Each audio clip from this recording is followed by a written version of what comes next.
बिस्मिल्लाहिर्रहमानिर्रहीम। अस्सलाम वालेकुम नाज़रीन एवरीथिंग यहाँ में खुश आमदीद करते हैं। आज की हमारी वीडियो का मौजू है कि कपास की काश्त के 45 दिन इंतहाई अहम, कौन सी खाद कब डालें और किस तरीक़ा से डालें। जी नाज़रीन, कपास की काश्त से इब्तदाई 45 दिन इंतहाई अहम है। ये दौरानिया आपकी पैदावार बढ़ाने या कम करने का है। कपास को कभी इजाफी पानी या बिला ज़रूरत पानी ना दें। काश्त के बाद बोरान कैल्शियम लाजमी दें। ऑर्गेनिक फास्फेट अगर खेलियाँ बनाते वक्त डाल लें तो बेहतर है।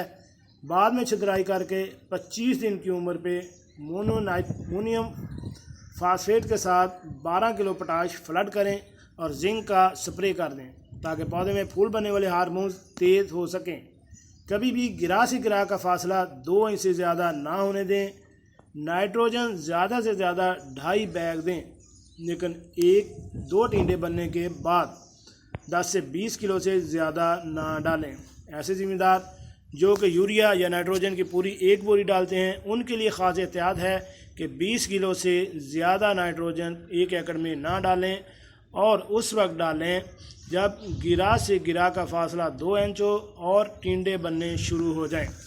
अगर गिरा से गिरा का फासला 2 इंच से कम हो तो अमाइनो एसिड का स्प्रे करके फासला पूरा करने में मदद करें।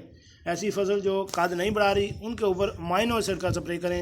अगर फासला ज़्यादा हो तो पोटाश के ज़रिए रोकने की कोशिश करें और पानी का वक्फा बढ़ा लें, नाइट्रोजन बंद कर लें। अगर कपास कद कर रही है तो यूरिया को बंद कर दें, पानी का भी वक्फा बढ़ाएं और पोटाश का स्प्रे करें या पोटाश को फ्लड करें।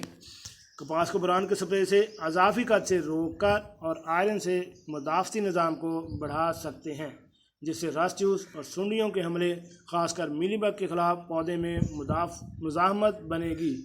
इसके अलावा शदीद गर्मी या लो के दिनों में मैनेजमेंट मज़ीद मुश्किल हो जाती है।